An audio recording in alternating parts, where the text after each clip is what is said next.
Olá, meus amigos, minhas amigas, meus votos de muita paz. Este é o estudo do Evangelho da Federação Espírita do Estado do Espírito Santo. Estamos estudando o Evangelho segundo São João. Queremos manter contato diretamente com o texto bíblico. Nosso objetivo é compreendê-lo pela análise dos versículos à luz do Espiritismo. Então, hoje nós vamos prosseguir no estudo do capítulo 12. Vamos analisar os versículos de 9 a 11. Nessa passagem, nós vemos que ainda hoje o verdadeiro cristão pode sofrer perseguições e é preciso estar atento e perseverar até o fim. O texto bíblico diz o seguinte: acompanhe conosco este estudo. E muita gente dos judeus soube que ele estava ali, e foram não só por causa de Jesus, mas também para ver Lázaro, a quem ressuscitara dentre os mortos. E os principais dos sacerdotes tomaram deliberação para matar também a Lázaro, porque muitos dos judeus, por causa dele, iam e criam em Jesus. Então, o que o trecho nos conta? Nos conta o fato de que depois daquela ressurreição de Lázaro, quando Jesus tira Lázaro do sepulcro, muitos ouviram falar do fato, lógico, a notícia se propagou, e muitos iam a Betânia para ver Lázaro, para saber de perto sobre a história.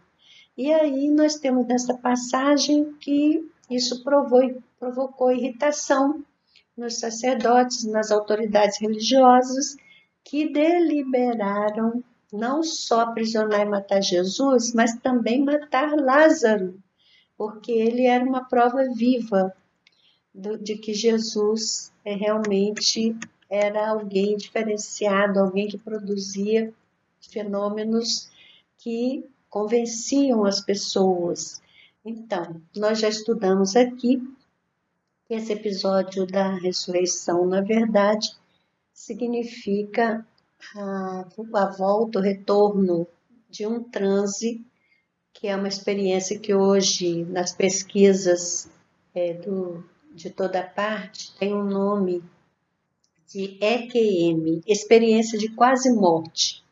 Então, essa experiência de quase morte, ela acontece com as pessoas e tem tido casos muito frequentes, porque hoje a própria medicina tem manobras de ressuscitação, que fazem a pessoa que estava clinicamente considerada morta voltar ao estado de vigília.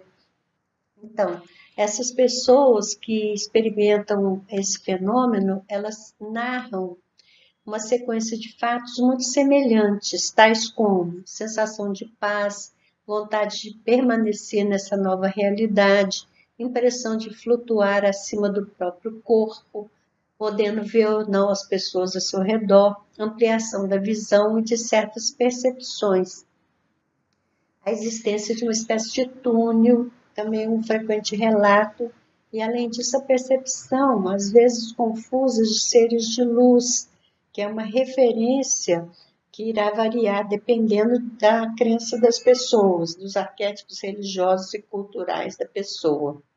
Então, no livro Vida Depois da Vida, o Dr. Raymond Moody Jr. escreve sobre as experiências de 150 pessoas que tiveram a vivência desse fenômeno. Também em tempos mais antigos, no século XVIII, por exemplo, Emanuel Swedenborg também passou por várias experiências fora do corpo. E ele relata o seguinte: fui levado a um estado de insensibilidade quanto aos sentidos corporais, quase a um estado de morte.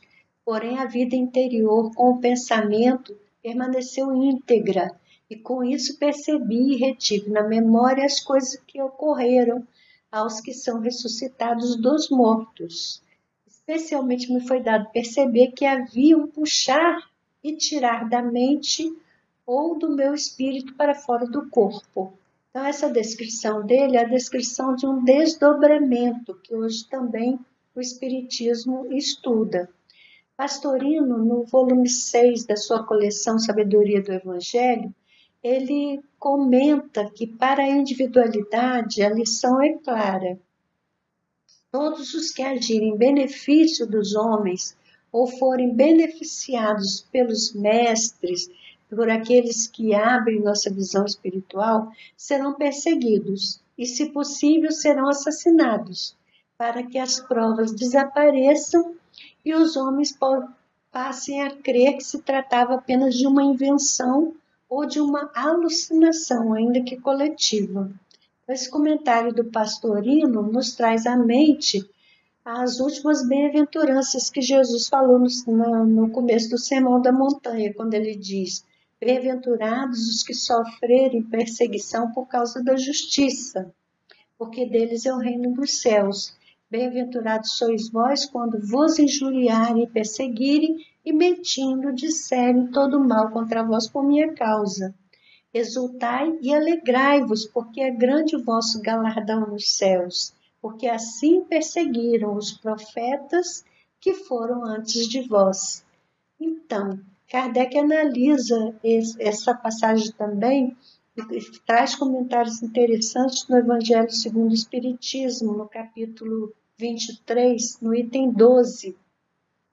Ele comenta que toda ideia nova forçosamente encontra oposição, e nenhuma há que se implante sem luta. Ora, nesses casos, a resistência é sempre proporcional à importância dos resultados previstos, porque quanto maior ela é, tanto mais numerosos são os interesses que ferem. Se for notoriamente falsa, se a julga isenta de consequências, ninguém se alarma, deixam-na todos passar, certos de que lhe falta vitalidade. Se, porém, verdadeira, se assenta em sólida base, se lhe prevê o futuro, um secreto pressentimento adverte os seus inimigos, seus antagonistas, de que constitui um perigo para eles, e também para a ordem de coisas em cuja manutenção se empenham, atiram-se então contra ela e contra seus adeptos. Então, essa análise do codificador é muito interessante e dá os motivos para essa perseguição que tentaram na época e moveram contra Jesus, contra Lázaro, contra os cristãos, de modo geral. Emmanuel comenta essa passagem no livro Vinha de Luz, na lição 61, exatamente analisando que nós também, se nos renovamos a partir do conhecimento do Evangelho, podemos provocar os ciúmes, a inveja e toda essa reação perniciosa que foi lá atrás o motivo da perseguição de Jesus, de Lázaro, dos cristãos. Também hoje essa perseguição acontece.